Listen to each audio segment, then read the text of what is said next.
PMI, Dewan Guru, ya, dengan kepala sekolah. Yang pertama, apakah kepala sekolah SMP Nusantara dapat menjelaskan proses penyusunan RKT, rencana kerja tahunan, dan fungsinya dalam pelaksanaan program sekolah? Ya, kepala sekolah mampu menjelaskan seluruh tahapan proses penyusunan RKT secara sistematis, runut, dan berbasis data. Misalnya hasil rapor pendidikan ada itu di sini ada, terus perencanaan, pelaksanaan itu dilaksanakan semua oleh kepala sekolah, sekaligus juga ada monitoring evaluasi. Dan selain itu, apakah kepala sekolah mampu menjelaskan fungsi dari RKT itu sendiri? Ia mampu menjelaskan tahapan proses penyusunan RKT dengan logis. Baik, Bapak Ibu. Selanjutnya, apakah kepala sekolah juga mampu menjelaskan fungsi RKT sebagai pedoman atau acuan, terutama dalam melaksanakan program dan pengalokasian anggaran sekolah? Ia mampu menjelaskan RKT sebagai fungsi pedoman atau acuan dalam pelaksanaan program dan pengalokasian anggaran sekolah. Jadi dianggap mampu ya, ingin itu. Baik, selanjutnya Bu Dewi, kepala sekolah mampu menjelaskan RKT secara garis besar atau tidak? Poin C. Kepala sekolah mampu menjelaskan proses penyusunan RKT secara garis besar tanpa merinci tahapan analisis ada banyak. Penjelasan mengenai fungsi RKT masih bersifat normatif atau terbatas saja. Contohnya hanya sebagai dokumen formalitas saja. Baik. Dan si poin B itu, kepala sekolah apakah mampu atau tidak dalam menjelaskan RKT yang sudah disusun di SMP ini? Kepala sekolah belum mampu atau merasa kesulitan menjelaskan proses penyusunan RKT dengan benar. Penjelasan mengenai fungsi RKT juga sangat keliru atau menganggap RKT hanya sekedar dokumen pelengkap saja. Berarti masih dianggap biasa, bukan menjadi dokumen penting di SMP, di sekolah SMP Nusantara sendiri. Berarti ini perlu dievaluasi ya kepala sekolah kita. Baik, untuk terkait dengan penyusunan RKT ya, yang didasarkan pada rapor pendidikan dan data pendukung lainnya, apakah kepala sekolah mampu menjelaskan secara detail itu?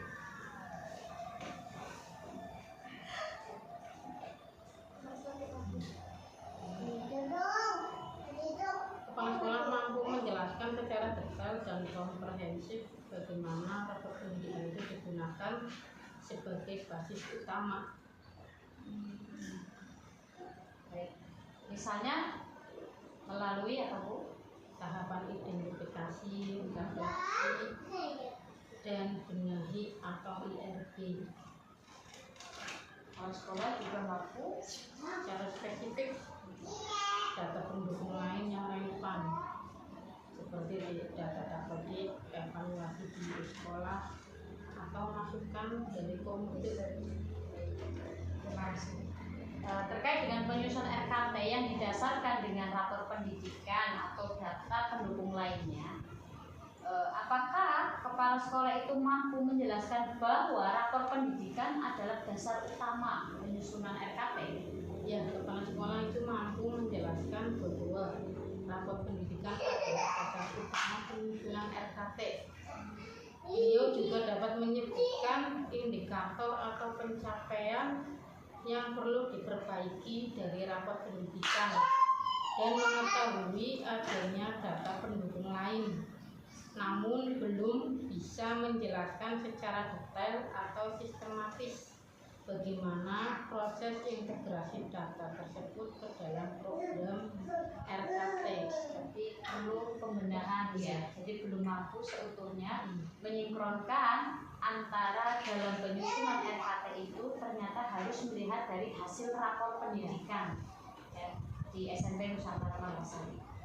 Baik, terkait itu juga, apakah kepala sekolah mengetahui bagaimana bahwa RKT itu ya harus disampaikan pada lapor pendidikan?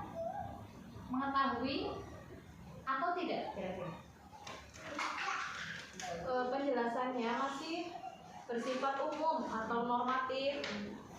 Beliau kesulitan menyebutkan data pendukung lainnya secara spesifik dan belum memahami dengan jelas bagaimana menerjemahkan data rapor pendidikan tersebut ke dalam rencana aksi nyata di RKT. Jadi perlu ada evaluasi. Jadi kepala sekolah itu belum memahami asli isi rapor pendidikan yang sebetulnya menjadi acuan untuk pembuatan rencana kerja tahunan di SMP. Berarti belum maksimal ya. Baik. Selanjutnya terkait dengan penyusunan RKT juga, apakah kepala sekolah mampu menjelaskan keterkaitan antara rapor pendidikan dan RKT? Penyusunan RKT terindikasi masih menggunakan metode copy paste dari tahun lalu atau hanya berdasarkan intuisi atau perkiraan sepihak tanpa merujuk pada data rapor pendidikan maupun data pendukung objektif lainnya. Kurang maksimal ya ini ya. Baik, terima kasih Bapak Ibu.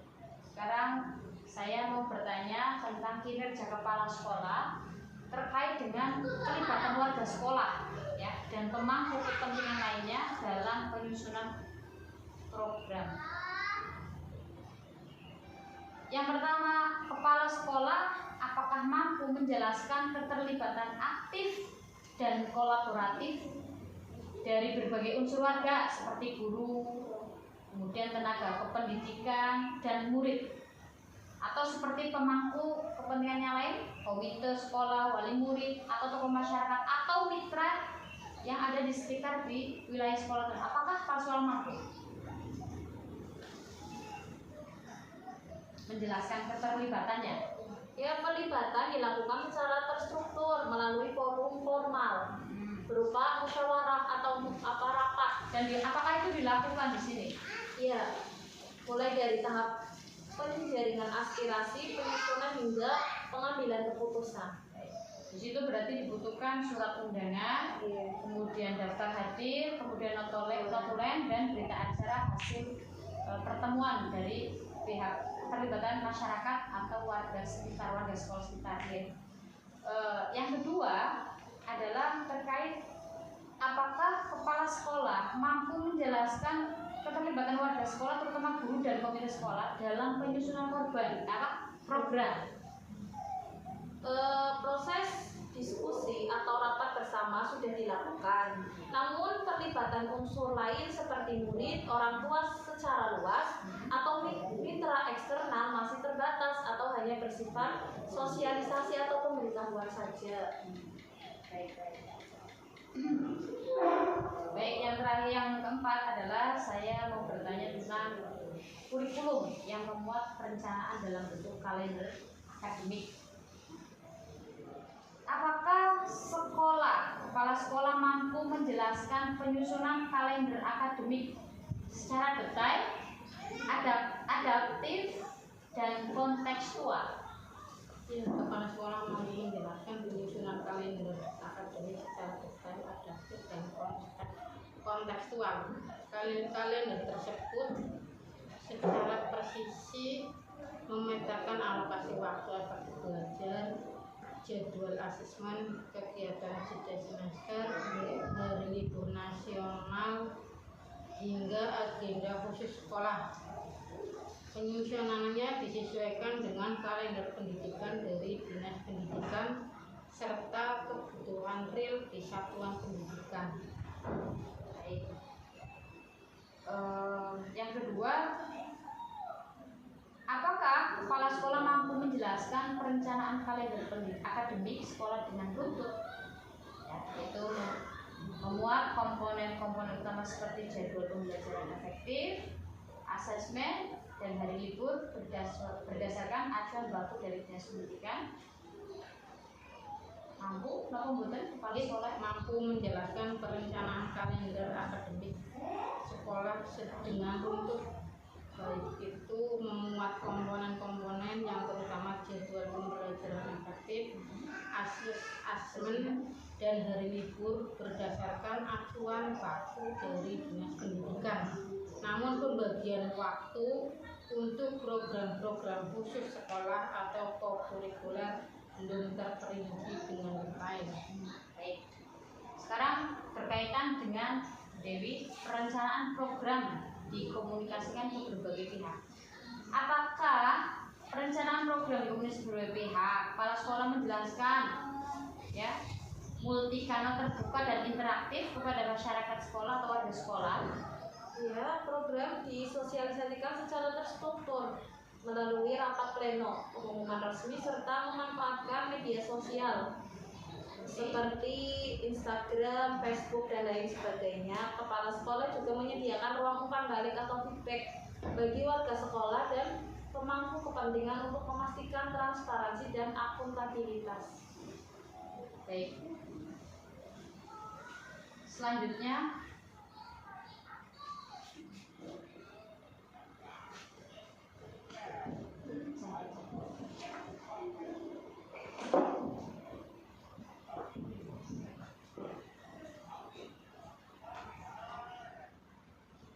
perencanaan program komunikasi sebagai yang kedua adalah kepala sekolah mampu menjelaskan bahwa perencanaan program telah digunakan secara formal kepada pihak internal, guru dan tenaga kependidikan serta perwakilan eksternal.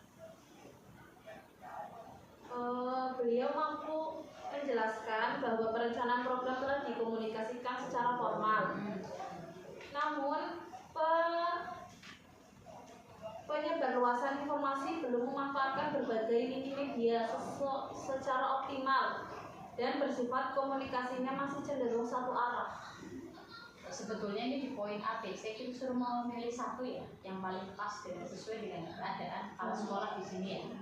Kalau A paling baik, B rodo, C mending, D itu berarti dianggap tidak mampu. Sebetulnya poin-poin ini ya. Maka nanti panjenengan bisa memilih yang sesuai dengan kondisi Bapak Ibu soal di sini. Ya, terkait poin 6, penyusunan RKT dan RKAS menggunakan pendekatan identifikasi refleksi benahi perencanaan. Mampu atau tidak?